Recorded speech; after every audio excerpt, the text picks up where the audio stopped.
Imagine walking into your backyard and instead of waiting 5, 6, even 8 years for a single fruit tree to maybe reward you with a decent harvest, you're greeted by compact bushes, waist high, tidy, manageable, absolutely dripping with fruit. Not a lonely apple here and there, not a handful of peaches hidden 10 feet above your head, but clusters, heavy clusters, branches bending under the weight, bowls filling up in minutes, plants that take up less room than a patio chair and yet produce like miniature food factories. Here's the truth most gardeners don't realize. Per square foot, certain fruiting bushes can outproduce traditional fruit trees by a massive margin. They grow faster, start fruiting earlier, easier to prune, easier to protect and harvest, and you never need a ladder. Let's start with one of the greatest performers of all time. 1. Blackberries are one of the clearest examples of this shift in thinking. They don't demand center stage. They don't need massive root zones or wide, open canopies. Instead, they focus their energy upward, channeling growth into long, fruiting canes that can be trained, guided, and controlled. This vertical habit is what makes them so powerful. A single blackberry row trained along a fence or trellis can turn what would otherwise be unused boundary space into a dense ribbon of food. Instead of one harvest from a broad canopy, you get dozens, sometimes hundreds, of clusters stacked vertically along a narrow strip of soil. Fruit where you can see it. Fruit where you can reach it. Fruit that doesn't go to waste. And because modern thornless varieties have removed the biggest historical drawback, maintenance becomes practical rather than painful. Pruning isn't a battle. Harvesting isn't a hazard.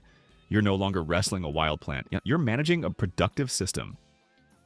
The cane-based growth cycle is one of the most elegant features of blackberries. Each year brings new vegetative canes, storing energy and building strength. The following year, those same canes convert that stored energy into heavy fruit production. Once they've done their job, they're removed, clearing space for the next cycle. There's no guesswork, no waiting years for a tree to mature, no boom and bust cycles tied to frost damage or stress. It's a steady rhythm of renewal that aligns perfectly with consistent food production. And because blackberries don't ripen all at once, they integrate naturally into daily life. A few minutes of picking every couple of days, a bowl on the counter, bags quietly filling in the freezer, no frantic harvest days, no fruit rotting because you couldn't process it in time. That steady rhythm matters, especially if you're thinking beyond novelty gardening and toward genuine self-reliance. 2. Raspberries. Take the idea of productivity and push it into overdrive. Where blueberries focus on structured, long-term output, raspberries excel at rapid expansion and sheer abundance.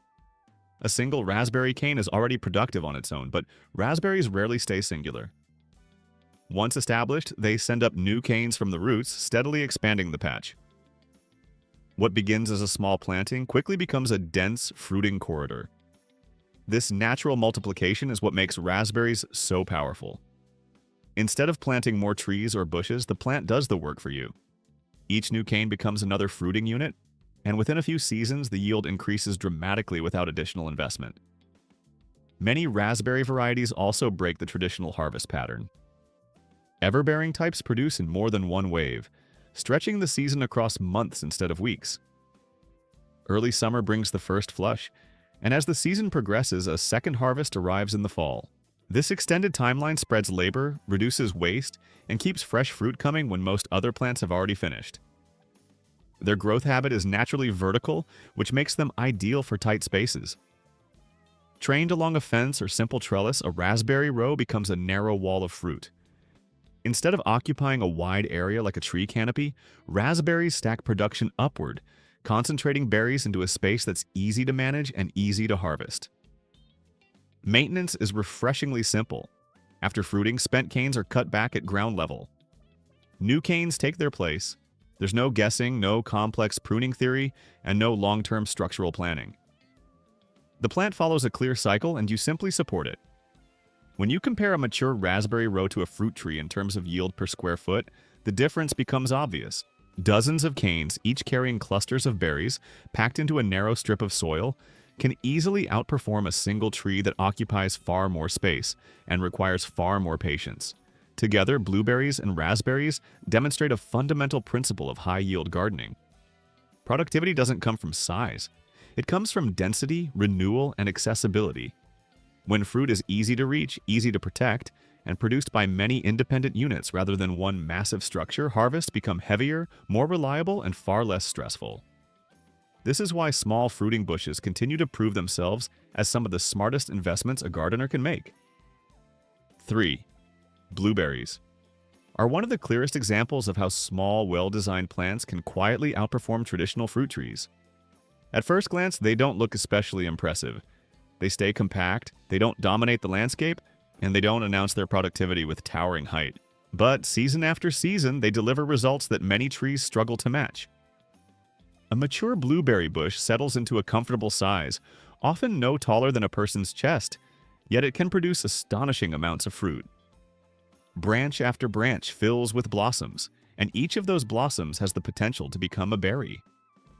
Over time, the bush develops a dense network of fruiting wood, turning nearly its entire structure into a productive surface. Instead of fruit being confined to the outer canopy, berries form throughout the plant, from top to bottom. What makes blueberries especially valuable is how quickly they begin paying you back. While fruit trees often require years of structural growth before meaningful harvests appear, blueberries move into production early. Within just a few seasons, they're already contributing real volume. And because they don't need sprawling root systems or massive spacing, you can plant several bushes where only one tree would fit. Each bush becomes an independent producer, and together they compound yield rather than concentrating risk. Their manageable size also simplifies care. Pruning is not about shaping or controlling height, but about renewal, removing older wood to encourage fresh, productive growth. There's no ladder work, no complicated cuts, no fear of removing the wrong branch. The bush stays accessible, visible, and responsive. Another often overlooked advantage is how easy blueberries are to protect. Because they stay compact, bird netting becomes practical rather than frustrating. You can cover an entire bush quickly and completely, ensuring that the fruit you grow is the fruit you harvest. That level of control is difficult to achieve with tall trees, where birds often claim the upper canopy long before you notice. Blueberries also integrate beautifully into different garden layouts. They can line fences, form low edible hedges, or thrive in large containers where soil conditions can be carefully managed. This flexibility allows you to stack production vertically and horizontally, filling spaces that would otherwise remain ornamental or unused. Each additional bush adds to total yield without increasing complexity. 4. Gooseberries operate in a completely different way, but they solve the same problem from another angle. Where blackberries dominate vertical space, gooseberries excel at filling overlooked zones. They don't demand perfect sun exposure. They don't compete for prime garden real estate. They quietly occupy the margins, the places where trees struggle and other fruiting plants underperform. Partial shade doesn't discourage them. Cooler temperatures don't slow them down. In many climates, these conditions actually improve their performance. That adaptability alone makes them invaluable because it allows you to convert low-value garden areas into productive ground. A mature gooseberry bush may be small in stature, but when fruiting begins, its size becomes deceptive. Branches bow under the weight of berries. The plant transforms from a simple shrub into a dense cluster of edible output. And unlike large trees, every single berry remains accessible. This accessibility is more important than most people realize. Fruit that you can't easily reach is fruit you often don't harvest. Ladders get skipped, high branches get ignored, windfall fruit goes unnoticed. Shrubs remove that friction entirely. You see everything. You pick everything. Yield doesn't disappear into inconvenience. Gooseberries also fit neatly into a low-maintenance philosophy. They don't need complex pruning strategies. They don't require structural shaping or height control. You simply remove older wood, allow light to penetrate the bush, and let new shoots take over. The plant does the rest, and because they're self-fertile and cold-tolerant, they produce with a reliability that many fruit trees can't match. Late frosts that wipe out blossoms on peaches or apricots often leave gooseberries unaffected. Harsh winters that damage trees barely register. From a nutritional standpoint, they punch far above their size. High vitamin C content, strong antioxidant profiles, versatile flavor profiles that adapt beautifully to preservation. They slot naturally into jams, sauces, syrups, and baked goods, the kinds of foods that extend harvest value well beyond the growing season. When you start combining these shrubs intentionally, something powerful happens. Instead of relying on a few large producers with narrow harvest windows, you create a layered system. Early fruit from gooseberries, mid-season abundance from blueberries and raspberries, late, heavy harvest from blackberries, each plant occupying a specific niche, each one using space differently, each one reinforcing the overall output. This kind of system doesn't just maximize harvest weight, it spreads risk. A late frost might affect one crop but spare another. A dry spell may slow trees while shrubs continue producing. Pest pressure gets diluted across species instead of concentrated on a single target. And most importantly, it makes harvesting part of your routine rather than a seasonal emergency. No ladders, no frantic processing days, no wasted space. Just steady, reachable, repeatable food production, built from plants that understand efficiency better than most trees ever will. And this is only the beginning. 5. Currants are one of those plants that quietly outperform expectations year after year. They don't look dramatic. They don't demand attention. But when fruiting season arrives, they reveal just how efficient they truly are. A well-established currant bush becomes a dense framework of productive wood, with long, pendulous strings of berries hanging from nearly every branch. Red, black, and white currants all follow this same pattern, turning a relatively small plant into a surprisingly heavy producer. The visual alone tells the story. Thin branches weighed down with clusters that seem to multiply overnight. One of the most important traits of currants is their relationship with old wood. Unlike many fruiting plants that rely heavily on new growth, currants reward patience. As the bush matures, its productivity increases rather than declines. Each year adds more fruiting framework, more hanging clusters, more total yield. Instead of replacing growth constantly, you're building a permanent structure that keeps giving. This makes pruning straightforward and forgiving. You're not sculpting a form or chasing perfect shape. You're simply refreshing the plant by removing a portion of the oldest branches and allowing younger wood to take their place. The bush stays open, accessible, and productive without becoming unruly. Currants also excel where space is limited. They don't sprawl aggressively and they don't demand wide root zones. They slot naturally along fences between larger plants or into the transitional edges of a garden where taller crops would feel cramped. They're especially valuable in cooler climates, where intense summer heat isn't guaranteed and full-day sun may be limited. And despite their modest size, their output is substantial. A bush barely reaching waist height can quietly deliver bucket after bucket of fruit. Because the berries grow in organized clusters, harvesting becomes efficient rather than tedious. You're not hunting for individual fruits.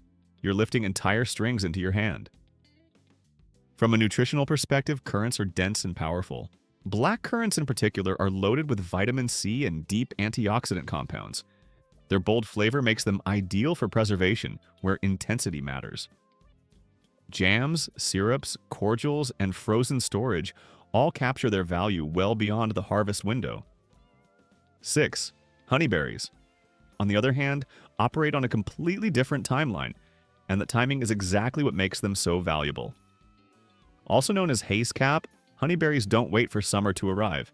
They wake up early, bloom early, and ripen long before most other fruits even begin to think about production.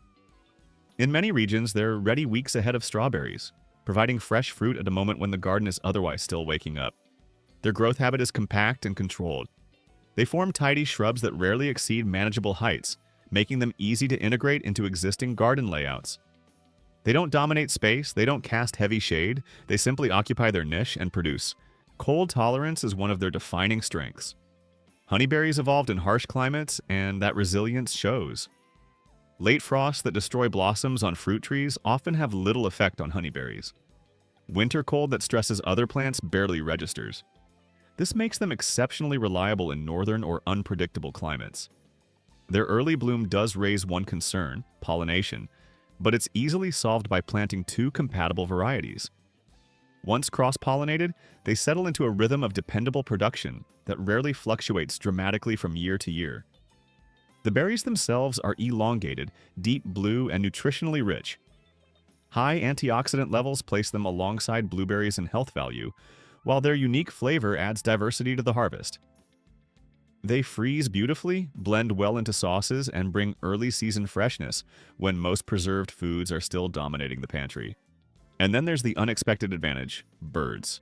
Because honeyberries ripen so early, they often escape heavy bird pressure. Migratory patterns and seasonal feeding habits simply haven't ramped up yet. That means more fruit for you, with less need for netting or protection, a small detail that makes a big difference in real-world gardening. When currants and honeyberries are added into a broader fruiting system, they fill critical gaps. Currants deliver dependable mid-season abundance from compact bushes. Honeyberries kick off the season before anything else.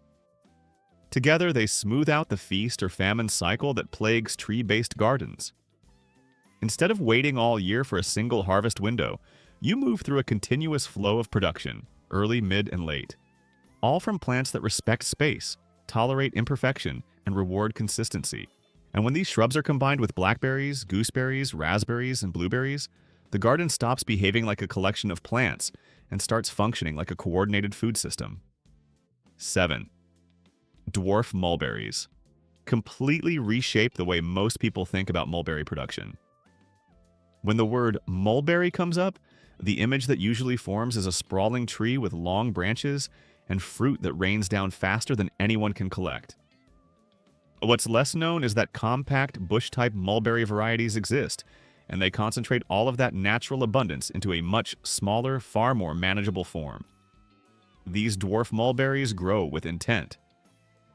Instead of investing energy into height and massive trunks, they channel their strength into dense branching and repeated fruiting. That difference matters. Where many fruit trees build slowly and then offer a single short harvest window, mulberries stretch their production over weeks. Fruit ripens in stages, not all at once, which turns harvesting into a steady routine rather than a frantic race against spoilage. One of the most practical advantages of mulberries is how they signal readiness. When the berries are ripe, they release easily. A gentle shake, a light touch, or simply laying a sheet beneath the plant can yield a generous harvest with minimal effort. There's no guessing, no forcing fruit from branches. The plant does half the work for you. Their growth rate adds to their appeal. Dwarf mulberries establish quickly, often putting on significant growth in their first few seasons. They tolerate heat that stresses other fruiting plants and handle dry conditions with surprising resilience once their roots are established. This makes them especially valuable in climates where summer extremes challenge traditional orchard trees. Despite their compact size, the volume of fruit they produce can be astonishing. Sweet, dark berries accumulate day after day, enough for fresh eating, drying, freezing, or cooking. A single, well-managed bush can quietly supply a household with fruit in multiple forms, all without demanding complex pruning systems or constant intervention. 8. Elderberries. Take that same concept of productivity and push it into a different niche. Where mulberries lean towards sweetness and casual harvesting, elderberries bring structure, strength, and long-term reliability. Elderberry shrubs grow with vigor. They establish rapidly, sending up multiple stems and filling space with lush growth. They're adaptable to a wide range of soil conditions and don't require perfect drainage or nutrient-rich ground to perform well. In fact, once established, they often thrive where other plants merely survive. When fruiting begins, elderberries make their presence known. Large, heavy clusters form at the ends of branches, each packed with small, dark berries rich in beneficial compounds. These are not casual snack fruits, but functional, medicinal-grade harvests, the kind that have been valued for generations. A mature elderberry bush can yield substantial quantities year after year, and unlike tall orchard trees, it can be managed at a comfortable height. Pruning is straightforward and forgiving. Cut back older growth, encourage fresh shoots, and the plant responds with even more vigor the following season. This renewal cycle keeps production high, without ever requiring ladders or specialized tools. Elderberries also reward thoughtful planting. While a single plant can survive on its own, pairing varieties improves fruit set and overall yield.